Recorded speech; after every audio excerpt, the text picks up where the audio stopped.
As Las Vegas continues to grow, available housing, let alone affordable housing, is a consistent question mark. In the recent special session, a failed effort to limit corporate ownership of residential properties, well, it's only amplified the conversation about who's shaping our housing stock and if it needs to be regulated. Today on CityCast Las Vegas, we're joined by Review Journal reporter Patrick Blennerhassett. He's been following the threads and helps us decipher the myth and reality of personal home ownership in a time of corporate buy-ups. It's Wednesday, December 3rd. I'm David Figler, and here's what Las Vegas is talking about.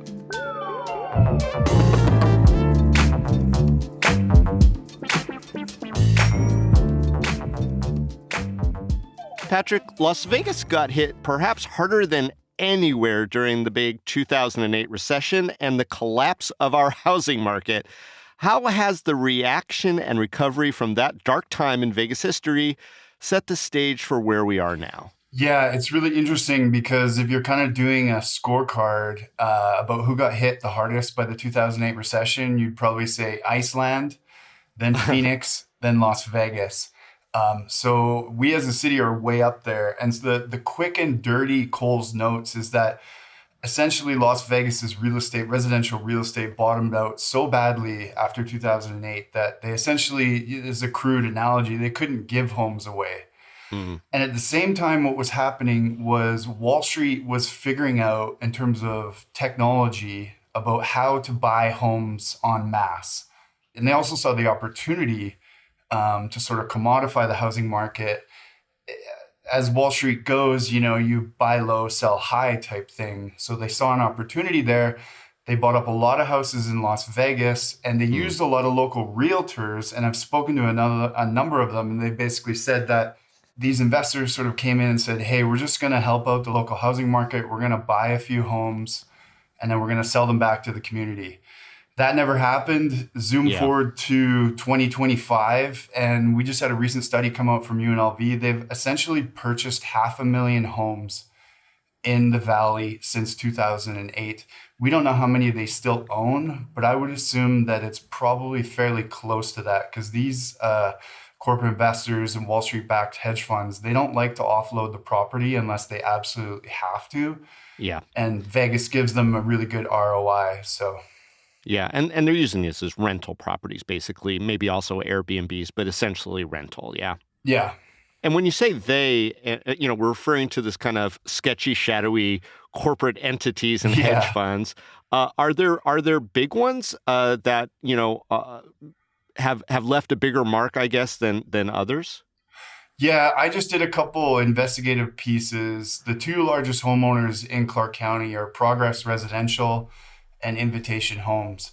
So kind of a crude way to summarize both of them is they're essentially both Wall Street-backed hedge funds.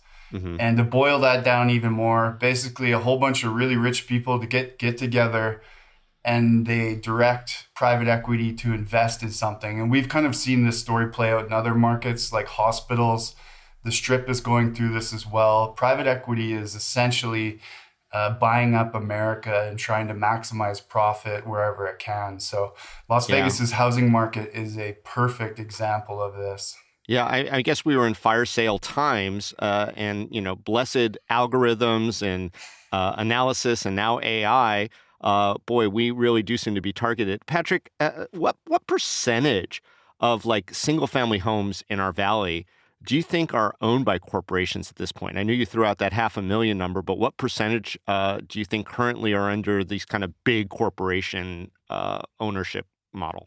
The best mark that we have is Sean McCoy and Nicholas Irwin, who are basically the two best housing experts in the state from UNLV, did a study back in 2023 that found that corporate investors own potentially 15% of all of the housing stock and potentially 25% of North Las Vegas is kind of where they've centralized a lot of their buying. Now we're talking, this study is now, almost 3 years old. And I've been following the data since then. And obviously they're not buying as much as they were during COVID or in the wake of 2008, but they're still purchasing, 1,000 homes a quarter type thing. Yeah. And we've had Professor Irwin on here talking about some of these things. And, when you talk about housing stock, you're including condos in that. It's really where people live. And, at least in the olden days, part of the American dream was buying or owning their own piece of the pie. And now it seems like that's a little more elusive. But, is corporate ownership really a problem? And I say that kind of cheekily. We're talking about it like it's dire, but what is the problem with corporate ownership from your perspective, or what you've been reporting on? Yeah, I guess that's sort of the debate. We live in a capitalist society, and it's made America the most prosperous nation in the history of humankind. Is the fact that capitalism really drives innovation and it drives investment. But it's pretty clear that capitalism needs guardrails. I think personally, and from what I've seen when I've spoken to regular homeowners and regular Americans and Las Vegas residents, is that America was kind of built on this social contract of if you work hard, you have a good job, and you save your money, you get to get into America's housing market and you get to build generational wealth, you get to build home equity. And since the pandemic, basically since the wake of the pandemic, this social contract has been broken. There's a number of reasons why it's been broken, but there's a lot of people now pointing to the fact that Wall Street has decided that they're going to get into the housing market. And as everybody knows, a regular family, even with two incomes, cannot compete with a multi-billion-dollar hedge fund when they're trying to buy a house. And so this is essentially the debate is this just capitalism, or is this overreach? Is this sort of destroying the social fabric of what makes America great? So, yeah, obviously there's those who argue that, property rights are what makes America great and that everyone has an equal chance at it, corporation or person. But then I think what I'm reading between the lines of some of the critiques that you outline, Patrick, is that, corporations seem to be keeping poor people poor and forever in rental hell, like some manner of fiefdom that, all the people who want to live somewhere become, I don't know, like serfs or something, like not really a great system, despite capitalism being, ooh-ah. We love it. Yeah, 100%. They're very good at, they target a specific type of house. They target starter homes that are under the medium home sale price. Because they can rent them out for a return on investment, and two, that they can outcompete with local residents. And in what I've heard in turn is that they will turn around and outbid somebody for a house, and then turn around and rent that house out to that person. To the person who's trying to buy it. Yeah. Turn them into a perpetual renter.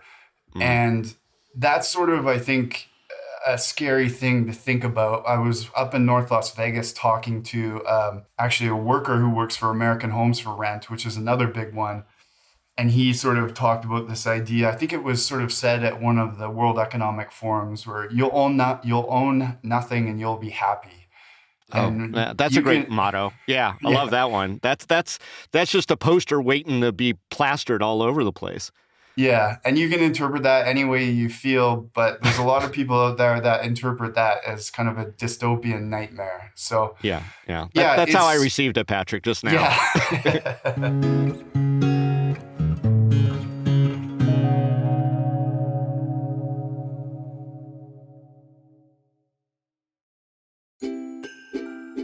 Nothing says 'tis the season in Las Vegas like the Magical Forest at Opportunity Village. In its 33rd season, tickets are on sale now, and they include unlimited rides, mini golf, the Magical Forest Holiday Lights walking path, and trips on the Forest Express train. You'll see Santa there and have an opportunity to get gifts, goodies, and treats throughout the season at the holiday shop, with a beer garden open select nights for the 21 and over crowd. Tickets for the Magical Forest are on sale at www.magicalforest.com. As one of the primary fundraisers for Opportunity Village, attending the Magical Forest directly supports people with disabilities in Southern Nevada. The Magical Forest at Opportunity Village is open every evening from December 4th through the 7th, the 11th through the 24th, and the 26th through the 31st. Get more details and purchase tickets at www.magicalforest.com and stay updated by following the event's social media accounts on Facebook, Instagram, and Twitter at Magical Forest OV. Let's shift gears a little bit then to the recent bill in the special legislative session. The Dems sort of pulled a little whim-wham on Governor Lombardo's agenda, and they got it at least up for a vote.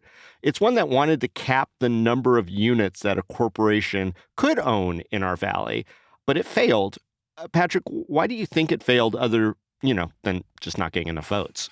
I mean, anybody who understands partisan politics these days, if you're looking to get a bill passed and it needs bipartisan support, you're probably asking for a world of pain. And so I'm a real estate reporter, so I'll kind of leave the politics at that, and I'm sure people can fill in the blanks. But the thing that I found interesting about the bill is that they're trying to put a cap in and a tax. And I think the tax is obviously, from people I've spoken to in the industry, is a good step, or would have been a good step. But as we mentioned, these companies and these corporate investors, they've already bought close to 500,000 homes.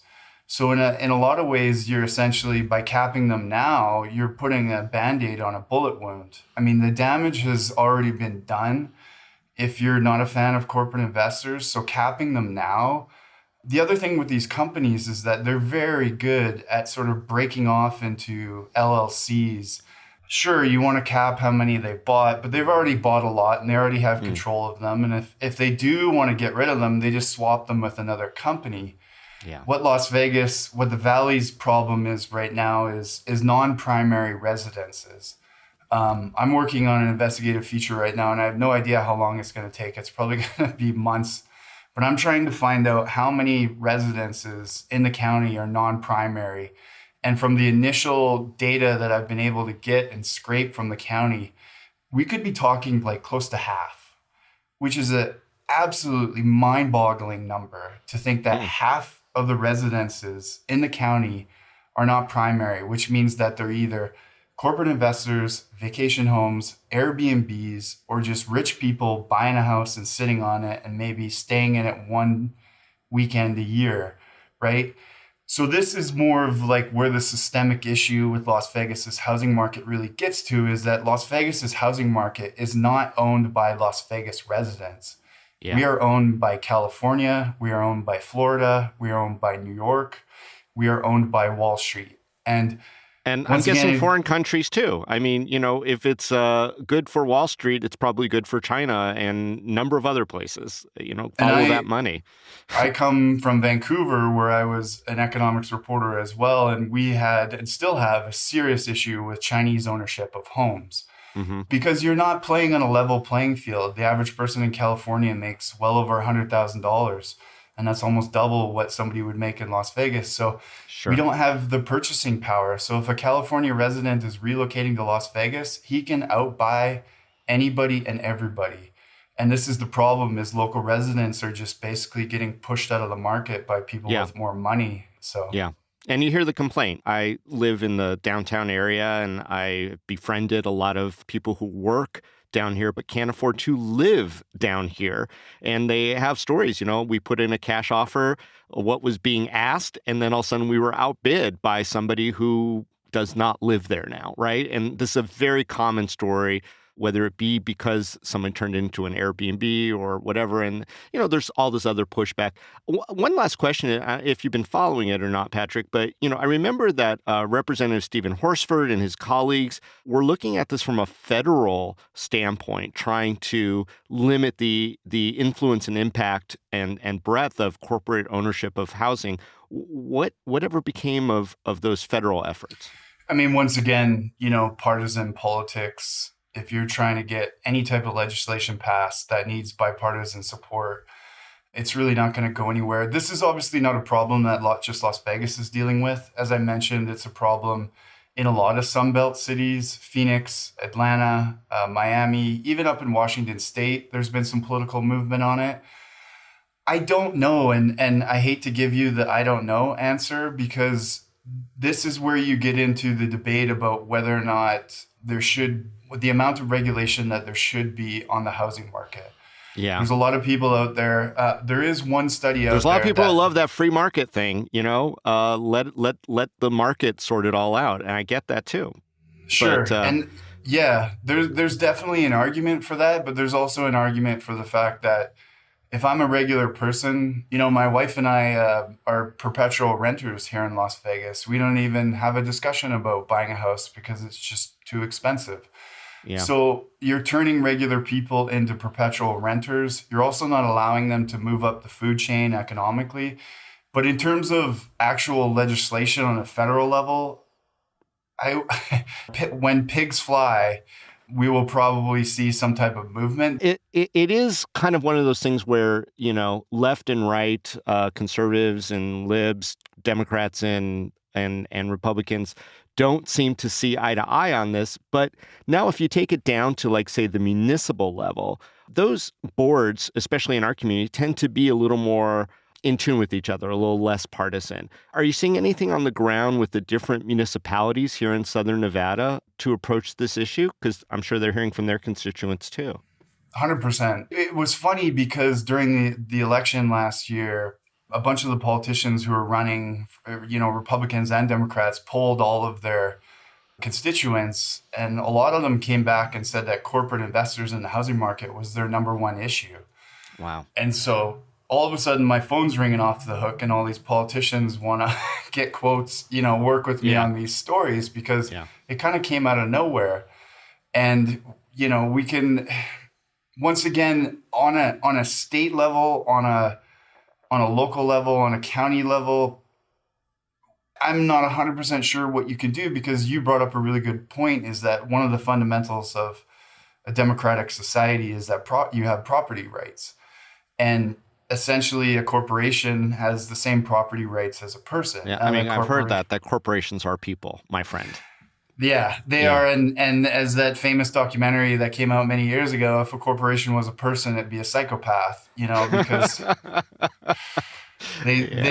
they accumulate and they accumulate. So as a journalist, I don't have a professional opinion. It's just my job to report on the facts. But from what I see is that it's becoming more and more of an issue for everyday people. And at some point, there will be a breaking point where we'll wake up and potentially nobody will be able to own a house in America. And it may be too late, but it really depends on how much this starts to bother people when they head to the polls, right? I did see, like, these conversations, especially in the Airbnb space, where people were arguing, look, I get somebody wanting to rent out a room in their house, but this is something very different when you have Hyatt buying up 1,000 homes and then renting them all out in the marketplace.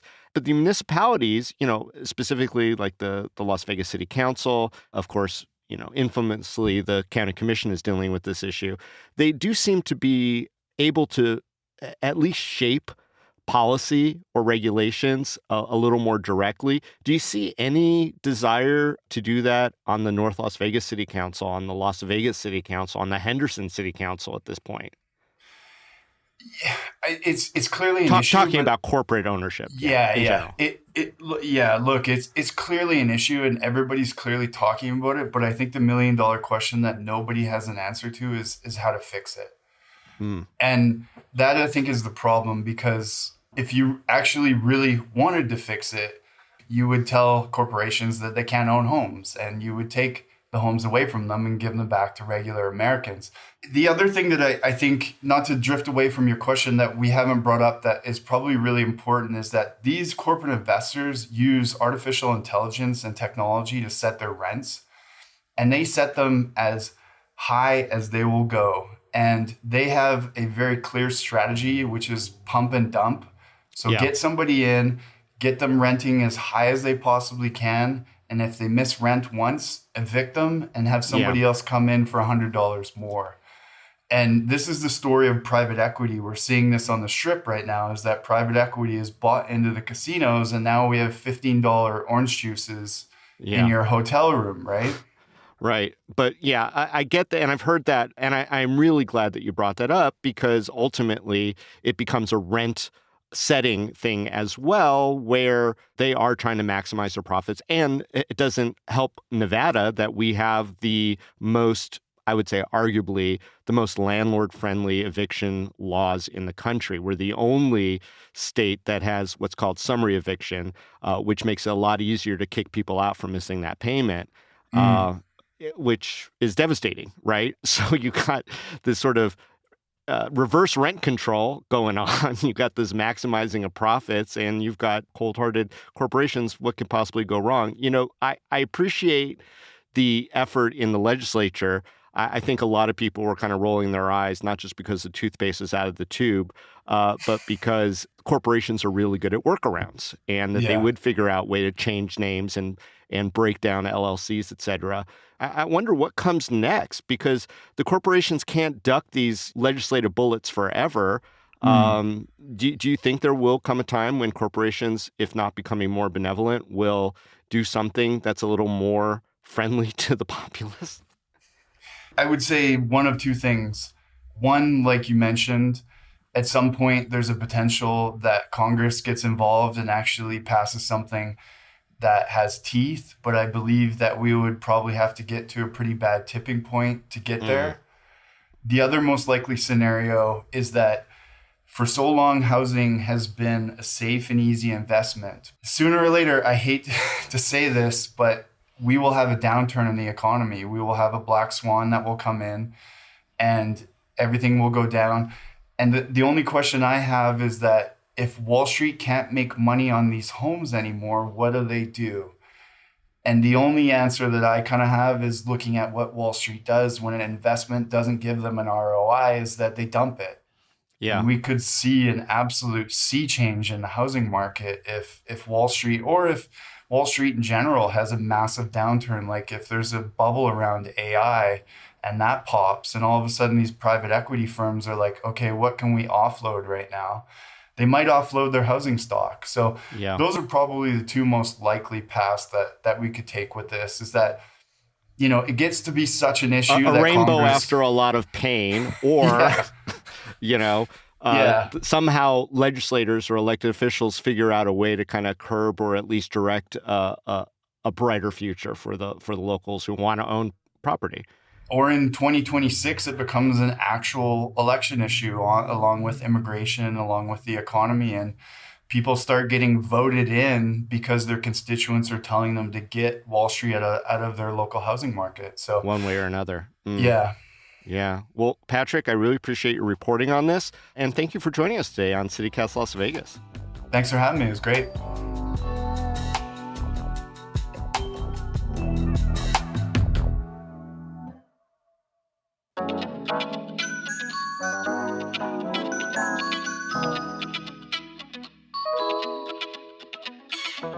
And that's all for today here on CityCast Las Vegas. If you enjoyed the show, go tell a friend. You could also rate the show, leave us a review, and subscribe to our morning newsletter. Don't forget, you could support this show and get some great perks by becoming a CityCast Las Vegas neighbor at membership.citycast.fm.